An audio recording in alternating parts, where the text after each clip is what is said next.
Halo teman-teman semua, apa kabar? Semoga semuanya dalam keadaan baik dan sehat ya. Oh ya, untuk memulai presentasi hari ini, saya akan memberikan satu pantun. Malam-malam makan samyang, tak kenal maka tak sayang. Perkenalkan, nama saya Cynthia dari Cloudersco. Hari ini akan mempresentasikan sebuah topik, yaitu kontrol dan audit teknologi informasi. Nah, sebelum kita bahas lebih lanjut, saya akan menjabarkan topik-topik apa saja yang akan kita bahas hari ini. Yang pertama, audit dan proses audit teknologi informasi. Kemudian, apa saja alat dan teknik yang digunakan dalam audit teknologi informasi. Yang ketiga, framework tata kelola dan strategi teknologi informasi. Yang keempat, standar manajemen risiko. Dan yang terakhir, standar manajemen proyek. Oke, kita masuk ke pembahasan pertama, yaitu audit teknologi informasi. Globalisasi mendorong lahirnya era digital yang merupakan era di mana teknologi informasi ini sudah sangat berkembang di seluruh sektor kehidupan. Bahkan di kehidupan sehari-hari kita bisa menemukannya, ditandai dengan hadirnya platform seperti e-commerce, e-business, dan lain sebagainya. Perkembangan teknologi informasi berkontribusi dalam meningkatkan efektivitas dan juga efisiensi berbagai kegiatan yang kita lakukan. Oleh karena itu, manusia dituntut untuk menyesuaikan dan mengatasi tantangan perkembangan teknologi informasi dalam seluruh bidang kehidupan. Berbicara mengenai audit, audit sendiri memiliki pengertian pemeriksaan independen atas pernyataan manajemen organisasi yang harus mengikuti seperangkat pedoman dan standar yang telah dibuat oleh regulator. Audit TI secara luas digunakan secara internal untuk memeriksa operasi, efektivitas, kontrol, dan keamanan sistem penting untuk mengidentifikasi peluang perbaikan dan area kelemahan. Setelah mengetahui apa itu audit teknologi informasi, tentu saja kita berpikir bagaimana sih proses untuk melakukan audit teknologi informasi ini? Nah, akan kita jabarkan selanjutnya. Kita masuk ke proses audit teknologi informasi. Pada gambar yang ditampilkan pada slide di atas, dapat dilihat bahwasannya ada 5 proses audit teknologi informasi. Yang pertama, perencanaan audit, kemudian pengujian pengendalian, pengujian transaksi, pengujian keseimbangan atau keseluruhan hasil, dan yang terakhir penyelesaian audit. Mari kita bahas satu persatu. Perencanaan audit atau planning the audit. Untuk auditor eksternal, hal tersebut sangat perlu dilakukan untuk melakukan investigasi pada klien agar bisa mengetahui apakah pekerjaan auditnya ini bisa diterima oleh klien, dapat menempatkan anggota auditnya, dan juga menghasilkan perjanjian audit yang telah disepakati oleh pihak auditor eksternal dan juga pihak perusahaan yang akan diaudit. Dalam proses perencanaan audit ini pula, kita dapat menganalisa prosedur yang ada dalam perusahaan tersebut agar kita bisa lebih memahami bisnis yang dijalani oleh klien kita dan juga mengidentifikasi apa saja risiko audit di dalamnya. Selanjutnya, pengujian pengendalian atau test of controls.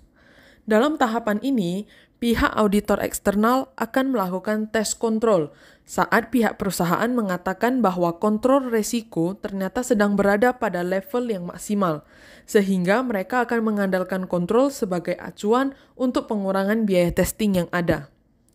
Sebagai catatan, dalam fase ini, pihak auditor tidak akan mengetahui nih apakah identifikasi kontrol ini sudah berjalan secara efektif atau belum. Untuk itu, diperlukan evaluasi yang lebih detail lagi. Proses selanjutnya adalah pengujian transaksi atau test of transaction. Seperti yang dikatakan tadi, evaluasi yang lebih detail tersebut akan dilakukan pada tahap ini. Pihak auditor eksternal akan memanfaatkan tes atas transaksi yang ada untuk mengevaluasi apakah ada kesalahan ataupun proses yang tidak biasa terjadi pada kegiatan transaksi, sehingga bisa mengakibatkan kesalahan pencatatan material di dalam laporan keuangan. Tes transaksi di dalamnya mencakup menelusuri jurnal dari sumber dokumen yang ada, bisa memeriksa berkas, dan juga memeriksa keakuratan data yang ada. Selanjutnya merupakan proses pengujian keseimbangan atau keseluruhan hasil. Agar dapat mengetahui pendekatan apa yang digunakan dalam fase ini, maka yang harus diperhatikan adalah mengamati harga dan kesatuan data perusahaan. Beberapa jenis tes substantif yang akan digunakan adalah menghitung persediaan fisik, melakukan konfirmasi utang, dan juga melakukan perhitungan ulang pada aktiva tetap perusahaan. Kemudian, last but not least, yaitu penyelesaian audit. Dalam fase audit akhir, pihak audit eksternal akan melakukan beberapa tes tambahan atas bukti agar nantinya bisa dijadikan sebagai bahan laporan. Ruang lingkup audit sistem informasi ini umumnya lebih fokus pada seluruh sumber daya informasi yang tersedia pada perusahaan tersebut, seperti aplikasinya, mungkin infrastrukturnya, personilnya, dan juga informasi yang dapat diterima dan diberikan oleh perusahaan tersebut. Nah, oke. Selanjutnya, setelah kita mengetahui apa itu audit teknologi informasi dan bagaimana prosesnya, tentu saja kita harus mengetahui apa saja sih alat dan teknik yang akan digunakan dalam proses audit teknologi informasi ini. Mari kita bahas satu persatu. Yang pertama adalah Audit Common Language atau ACL. ACL merupakan suatu software CAAT atau Computer Assisted Audit Techniques yang sangat populer. Software ini akan membantu dalam melakukan analisa terhadap data dari berbagai macam sumber. ACL dapat membantu auditor dalam melakukan pemeriksaan di lingkungan sistem informasi berbasis komputer ataupun pemrosesan data elektronik. Yang kedua adalah Picalo. Picalo merupakan suatu software CAAT yang digunakan untuk menganalisa data dari berbagai sumber. Picalo ini menggunakan GUI front-end dan memiliki banyak fitur ETL sebagai proses utama dalam mengekstrak dan membuka data. Kelebihan utama dari Picalo ini adalah fleksibilitas dan front-end yang baik. Picalo dapat menganalisis data seperti data keuangan dan juga data karyawan. Picalo juga dapat mengimpor file Excel, CSV, dan TSV ke dalam database dan masih banyak lagi kegunaan-kegunaan yang dapat membantu auditor dalam pelaksanaan audit. Next adalah Nessus. Nessus merupakan suatu software yang digunakan untuk mengecek tingkat vulnerabilitas sistem dalam ruang lingkup keamanan yang digunakan dalam sebuah perusahaan. Yang keempat adalah PowerTech Compliance Assessment. PowerTech Compliance Assessment ini merupakan sebuah audit tool yang dapat digunakan untuk mengaudit dan membenchmark user access to data, public authority to libraries, dan masih banyak lagi. Selanjutnya ada juga yang disebut Metasploit. Metasploit ini merupakan audit tool juga, namun digunakan untuk mencari celah keamanan. Metasploit sendiri ini merupakan sebuah penetration testing tool. Selanjutnya adalah Nipper. Nipper merupakan audit tool yang digunakan untuk mengaudit dan membenchmark konfigurasi sebuah router. Nipper sendiri merupakan sebuah alat berbasis open source yang dapat membantu auditor TI dalam mengaudit, mengkonfigurasi, dan juga mengelola jaringan komputer serta perangkat jaringan infrastruktur. Next, ada yang disebut Wireshark. Wireshark merupakan aplikasi yang digunakan untuk mengcapture data dan menelusuri lalu lintas yang berjalan pada jaringan komputer. Oke, last one, ada yang disebut sebagai NMAP. NMAP ini merupakan sebuah software yang akan digunakan untuk mengeksplorasi jaringan, mengatur jadwal peningkatan servis, dan juga memonitor host serta waktu pelayanan. Setelah mengetahui alat apa saja yang digunakan pada proses audit teknologi informasi, maka selanjutnya kita akan membahas tentang teknik-teknik yang digunakan pada proses audit teknologi informasi itu sendiri. Ada beberapa teknik yang akan kita bahas. Yang pertama adalah pengujian data. Pada metode ini, auditor akan menginput data untuk menguji aplikasi terkini dari sistem yang dimiliki oleh objek pemeriksaan. Setelah data diproses, hasilnya akan dibandingkan dengan temuan dari auditor. Setiap penyimpangan yang muncul bisa mengindikasikan logis atau tidaknya data yang ada, maupun ada tidaknya masalah yang berkaitan dengan pengendalian. Selanjutnya adalah fasilitas pengujian terintegrasi. Teknik ini menuntut auditor untuk lebih terlibat dalam desain sistem, seperti membuat modul audit yang disusun dalam suatu sistem di mana memperbolehkan data-data palsu ini dipisahkan dengan data-data aktual dalam sistem. Setelah itu, data-data yang diuji tersebut ditempatkan dalam siklus transaksi normal suatu entitas dan hasilnya akan dijadikan dasar oleh auditor untuk mengevaluasi pengendalian aplikasi selama siklus operasi normal entitas tersebut. Selanjutnya adalah simulasi paralel. Pada teknik ini, auditor mengembangkan sebuah aplikasi yang didesain untuk meniru aplikasi yang dimiliki oleh perusahaan atau klien tersebut dengan menggunakan data-data yang disediakan oleh klien. Perbandingan antara dua aplikasi tadi memungkinkan auditor untuk membuat kesimpulan mengenai kualitas aplikasi yang dimiliki oleh klien. Teknik yang keempat adalah membuat modul audit. Pada teknik ini, auditor memasukkan modul audit dalam aplikasi milik klien yang akan mengidentifikasi transaksi yang berkaitan dengan kriteria yang belum spesifik ketika berada dalam tahap pemrosesan.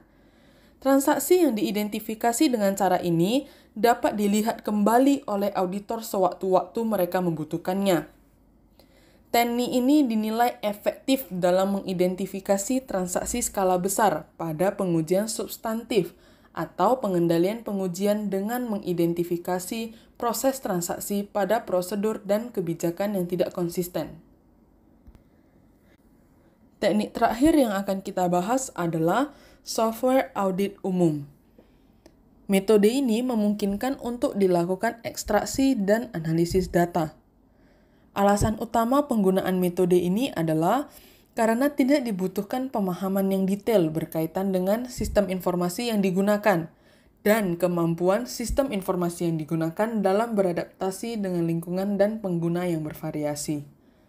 Software audit umum mencakup keseluruhan data akuntansi, sehingga umumnya auditor lebih memilih menggunakan prosedur audit manual dengan menggunakan sampling atas transaksi keuangan daripada menguji keseluruhan data yang ada karena lebih cepat dan efisien. Setelah mengetahui bagaimana proses audit teknologi informasi, apa saja alat dan teknik yang digunakan dalam proses audit teknologi informasi, maka selanjutnya kita akan membahas tentang framework tata kelola dan strategi TI. Seperti pada slide di atas, bahwasannya di sebelah kiri kita dapat melihat bahwa ada sebuah gambar yang menunjukkan bahwa ada 5 area fokus perhatian pada tata kelola teknologi informasi, di mana ada keselarasan strategi atau strategy alignment, manajemen risiko atau risk management, penyampaian nilai atau value delivery, manajemen sumber daya atau resource management, dan yang terakhir pengukuran kinerja atau performance measurement. Pertama, kita akan bahas mulai dari value delivery atau penyampaian nilai. Penyampaian nilai akan memastikan bahwa teknologi informasi telah memberikan manfaat yang telah dicapai, menjanjikan strategi, dan fokus pada optimalisasi biaya. Selanjutnya adalah strategi alignment atau keselarasan strategi. Tidak seperti pencapaian nilai, penyelarasan strategis cenderung berfokus pada memastikan bahwa hubungan bisnis dan teknologi informasi saling bergantung. Dalam arti lain, orientasi ini bertujuan untuk menyelaraskan kegiatan teknologi informasi dalam kegiatan bisnis. Area fokus ketiga yang akan kita bahas adalah performance management atau pengukuran kinerja. Tujuan dari area tata kelola IT ini adalah untuk mengimplementasikan dan memantau implementasi strategi. Manajemen kinerja lebih berfokus pada pemantauan kinerja proses, penyelesaian proyek, dan pemanfaatan sumber daya. Yang keempat adalah resource management atau manajemen sumber daya. Pada bidang ini, perusahaan lebih fokus pada pengelolaan sumber daya teknologi informasi yang penting dengan investasi yang optimal. Ini termasuk di dalamnya adalah aplikasi, informasi, infrastruktur, dan lain-lain. Yang terakhir adalah risk management atau manajemen risiko. Tujuan akhir tentu sangat penting dan cukup luas. Dalam hal ini, perusahaan harus berusaha untuk memahami pentingnya transparansi dari risiko yang terlibat dan melampirkan tanggung jawab manajemen risiko untuk setiap kelompok. Selanjutnya yang harus kita ketahui adalah framework tata kelola teknologi informasi. Pada video kali ini, kita akan membahas 5 framework tata kelola TI, di mana yang pertama adalah COBIT, yang kedua Information Technology Infrastructure Library, yang ketiga Committee of Sponsoring Organizations of the Tradeway Commission, yang keempat Capability Maturity Level Model Integration, dan yang terakhir adalah Factor Analysis of Information Risk. Baik, kita bahas dari yang pertama yaitu COBIT. COBIT ini merupakan kerangka kerja komprehensif yang beroperasi secara global dan dirancang khusus untuk tata kelola teknologi informasi dalam suatu perusahaan. Selanjutnya adalah ITIL atau Information Technology Infrastructure Library. Kerangka kerja ini berfokus pada pengelolaan layanan IT dan memastikan bahwa layanan disediakan untuk mendukung bisnis yang ada. Yang ketiga adalah Committee of Sponsoring Organizations of the Tradeway Commission. Kerangka kerja ini fokus pada layanan IT dan semua aspek operasi bisnis, termasuk resiko yang dapat menyerang bisnis. Selanjutnya adalah Capability Maturity Level Model Integration atau yang biasa disebut model tingkat kematangan kemampuan terintegrasi. Kerangka kerja ini akan berfokus pada peningkatan kinerja menggunakan skala 1 hingga 5 untuk mengukur kinerja bisnis atau organisasi untuk menilai kualitasnya. Yang terakhir adalah Factor Analysis of Information Risk.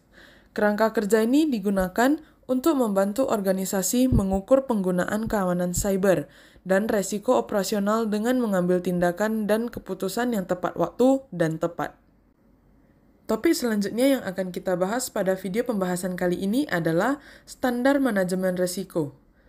Manajemen risiko atau risk management adalah proses terstruktur yang digunakan organisasi dalam mengidentifikasi potensi ancaman terhadap suatu organisasi, serta bisa juga digunakan dalam menentukan strategi untuk menghilangkan atau meminimalkan dampak risiko ini, serta mekanisme untuk memantau dan mengevaluasi strategi ini secara efektif. Dalam dunia bisnis, resiko merupakan sebuah peristiwa atau kondisi yang secara alami dapat terjadi dan dapat mempengaruhi tujuan bisnis secara positif maupun negatif. Resiko yang kita bahas saat ini tidak sama dengan masalah dan ancaman, karena resiko merupakan segala sesuatu yang mungkin terjadi di masa yang akan datang, sedangkan masalah merupakan suatu hal buruk yang telah terjadi dan ancaman lebih mengarah ke arah tekanan yang negatif.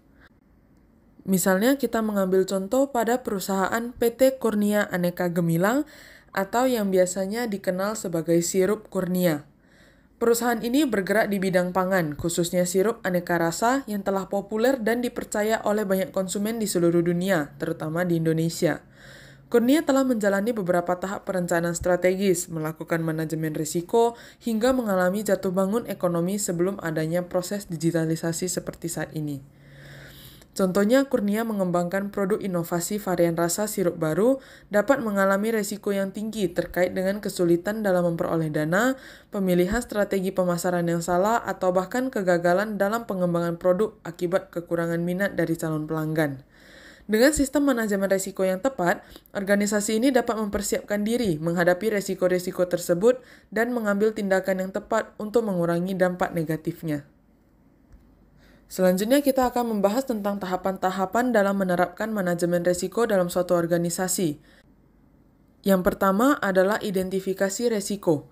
Identifikasi risiko merupakan hal yang paling dasar yang harus dilakukan oleh sebuah organisasi, di mana pada tahap awal ini mereka harus mengetahui terlebih dahulu apa sih penyebab risiko tersebut dapat terjadi. Dan juga identifikasi ini wajib dilakukan atas dasar pertimbangan lingkup proyek, faktor lingkungan perusahaan, dan rencana manajemen proyek ke depannya. Identifikasi bisa dimulai dengan memahami terlebih dahulu apa saja sih resiko yang mungkin terjadi saat sebuah proyek dijalankan. Identifikasi ini juga dapat dilakukan dengan cara menganalisa terlebih dahulu masalah ini berasal dari mana. Selain itu, identifikasi juga bisa dilakukan dengan cara memeriksa daftar resiko berdasarkan pengalaman dari proyek sebelumnya. Resiko-resiko yang biasanya mungkin terjadi adalah resiko keuangan, reputasi, ekonomi, fisik, dan lain sebagainya. Yang kedua adalah analisis resiko yang telah diidentifikasi. Setelah resiko tersebut diidentifikasi oleh perusahaan atau organisasi, maka proses analisis resiko wajib diperhatikan, karena pada tahap ini pula organisasi akan menilai potensi resiko sesuai dengan tingkat keparahan, kerugian, dan juga kemungkinan terburuk yang mungkin saja terjadi. Dalam hal ini diperlukan kemampuan sumber daya manusia di setiap departemen, terkhusus dalam bidangnya masing-masing untuk memberikan penilaian terhadap resiko-resiko yang telah diidentifikasi. Selanjutnya adalah evaluasi kembali tingkat resiko. Beberapa resiko lebih berpotensi buruk daripada yang lain, sehingga organisasi harus selalu up to date mengenai masalah-masalah apa saja yang sering terjadi dalam lingkungan organisasi maupun faktor resiko lainnya. Strategi manajemen resiko yang efektif membutuhkan evaluasi kembali prioritas resiko sesuai dengan tingkat resiko. Memprioritaskan resiko dapat membantu organisasi menghindari pemborosan waktu dan biaya. Evaluasi resiko juga bisa menjadi latihan yang relatif mudah dan hemat biaya, tergantung dari tingkat keparahan resiko yang dihadapi. Apabila resiko yang telah dianalisis memiliki tingkat resiko yang tinggi atau high risk, maka hal itulah yang wajib diperhatikan terlebih dahulu dan dicari solusinya. Setelah itu selesai, barulah kita masuk ke tingkat resiko lainnya yang lebih rendah atau low risk. Yang keempat adalah mitigasi resiko. Semua kegiatan mitigasi resiko harus didefinisikan dengan jelas secara objektif, bukan subjektif, dan memiliki hasil yang spesifik dan terukur. Mitigasi merupakan serangkaian kontrol yang digunakan organisasi untuk mengurangi kerugian dari suatu resiko. Dalam mitigasi resiko ini pula terdapat beberapa teknik yang bisa diterapkan, yaitu risk sharing, risk transfer, risk avoidance, dan risk reduction. Setiap teknik mitigasi ini dapat menjadi alat yang paling efektif untuk mengurangi dampak dari resiko yang akan terjadi dalam suatu organisasi atau perusahaan. Tahap terakhir adalah implementasi dan review resiko. Pada tahap terakhir ini, organisasi sudah mengetahui dengan jelas nih apa resiko yang akan dihadapi, apa keputusan yang harus diambil untuk menanggulangi, bagaimana cara organisasi meminimalisir dampak resikonya, serta mengapa resiko tersebut dapat muncul dalam organisasi atau perusahaan. Hal tersebut dapat diketahui dengan jelas setelah tahapan-tahapan di atas telah diamati dan direncanakan sejak awal. Resiko akan terus berubah berdasarkan waktu, lingkungan, sumber daya, dan aspek lainnya, sehingga organisasi harus mempersiapkan rencana manajemen resiko yang matang agar dapat meminimalisir kemungkinan resiko yang dapat berdampak bagi perusahaan. Salah satu panduan untuk melakukan manajemen resiko yang paling populer adalah seri ISO 31000. ISO 31000 merupakan istilah standarisasi yang disusun oleh International Organization for Standardization atau ISO tahun 2018 sebagai prinsip dan panduan dasar dalam proses manajemen risiko. Penggunaan ISO 31000 tidak ditujukan sebagai acuan dalam menyamaratakan atau menetapkan suatu standar pokok yang tidak dapat diubah dalam manajemen risiko, tetapi sebagai standar pendukung saja dalam penerapan manajemen risiko dalam usaha pencapaian tujuan organisasi. Topik terakhir yang akan kita bahas pada pembahasan kali ini adalah standar manajemen proyek. Manajemen proyek atau project management merupakan suatu metode perencanaan, pengorganisasian, kepemimpinan, dan juga pengendalian pengelolaan sumber daya guna menyelesaikan proyek sesuai dengan sasaran, waktu, biaya, dan kualitas yang telah ditentukan dan direncanakan. Secara sederhana, proyek merupakan suatu kontrak ataupun ikatan kesepakatan kerja suatu organisasi dengan organisasi lainnya yang bersifat sementara. Setelah proyek selesai, maka pekerjaan tersebut berakhir. Manajemen proyek ini dapat diterapkan pada jenis proyek apapun dan dapat dikembangkan maupun dipedomani secara luas untuk menyelesaikan proyek yang besar dan kompleks. Manajemen proyek dapat membantu organisasi dalam menyusun penjadwalan atau schedule suatu proyek, menentukan total waktu yang digunakan dalam menyelesaikan proyek tersebut, menentukan aktivitas atau kegiatan yang perlu didahulukan, dan juga menentukan biaya yang diperlukan dalam menyelesaikan suatu proyek. Sama halnya dengan manajemen risiko, manajemen proyek memiliki sertifikasi standarisasi dalam penerapan manajemen proyek di suatu organisasi, baik itu nasional maupun internasional. Manajemen proyek sendiri memiliki standar sertifikasi ISO 21500 yang dapat digunakan sebagai acuan ataupun panduan konsep dalam proses pengelolaan suatu proyek. Next, kita akan membahas beberapa tujuan manajemen proyek dalam suatu organisasi. Yang pertama adalah mengelola dan meminimalisir resiko. Dalam pekerjaan proyek, setiap tantangan dan kondisi lapangan yang dihadapi tentu saja tidak bisa dipungkiri dari istilah trial and error selama menjalani masa proses penyelesaian suatu proyek. Resiko, masalah, ancaman akan selalu ada dalam keberlangsungan suatu proyek. Namun, hal tersebut dapat dikelola dan diminimalisir apabila diatur dengan penanganan yang tepat. Selanjutnya adalah memaksimalkan potensi tim. Setiap tim proyek akan terdiri dari beberapa orang, termasuk di dalamnya kepala proyek atau yang biasa dikenal sebagai mandor, supervisor proyek, manajer proyek, dan tim proyek lainnya. Kualitas sumber daya manusia turut mengambil peran penting dalam keberhasilan suatu proyek. Dengan adanya konsep manajemen proyek yang ditetapkan oleh organisasi, akan sangat membantu bagi tim proyek yang ada di lapangan agar memudahkan mereka dalam membuat perencanaan, target waktu penyelesaian suatu proyek, apa yang harus dikerjakan dan diprioritaskan terlebih dahulu, hingga memaksimalkan potensi-potensi yang dimiliki oleh sumber daya manusia yang ada untuk menyelesaikan proyek agar bisa selesai tepat waktu. Next adalah menciptakan perencanaan yang tepat. Manajemen proyek dapat mengarah pada perencanaan yang tepat dalam mencakup seluruh proses awal hingga akhir suatu proyek dengan memaksimalkan kualitas dan kapabilitas sumber daya yang dimiliki. Melalui perencanaan yang telah disusun, organisasi dapat mengelola peluang untuk dimanfaatkan bagi perkembangan perusahaan tanpa mengurangi nilai utama yang ingin dicapai. Yang keempat adalah menciptakan lingkungan kerja yang aman dan nyaman. Secara umum, kondisi lapangan yang dihadapi pada suatu proyek sangat unik dan berbeda-beda. Dalam pekerjaan proyek, keamanan wajib diutamakan karena ini merupakan hal yang paling penting demi keberhasilan dan keberlangsungan suatu proyek. Tujuan terakhir adalah menghubungkan integrasi sistem dan lapangan. Untuk mencapai tujuan sebuah proyek, organisasi perlu menetapkan perencanaan, tujuan, hingga ke integrasi sistem antara teknis, peraturan, dan keadaan yang terjadi di lapangan proyek. Dengan memiliki hal tersebut, tentu saja tujuan dan sasaran dari suatu proyek dapat terlaksana dengan baik, sehingga tim dapat menyiapkan segala program teknis dan administrasi yang dapat diimplementasikan. Tujuan dari integrasi sistem ini adalah agar dapat memenuhi persyaratan spesifikasi yang ditentukan dalam batasan waktu, mutu, biaya, hingga keselamatan kerja sumber daya manusia. Baiklah, selesai sudah pembahasan kita pada video kali ini mengenai kontrol dan audit teknologi informasi. Kami dari kelompok Cloudersco yang beranggotakan Vina sebagai ketua, saya sendiri Cynthia Herlina, rekan saya Miseliana, Fiona, dan Rinaldi mengucapkan terima kasih karena telah menonton video kami. Saya sendiri, Cynthia Herlina, memohon maaf jika ada kesalahan kata-kata dalam video saya. Semoga apa yang kita bahas dan yang saya sampaikan hari ini dapat bermanfaat bagi semua orang. Terima kasih dan sampai jumpa di video selanjutnya.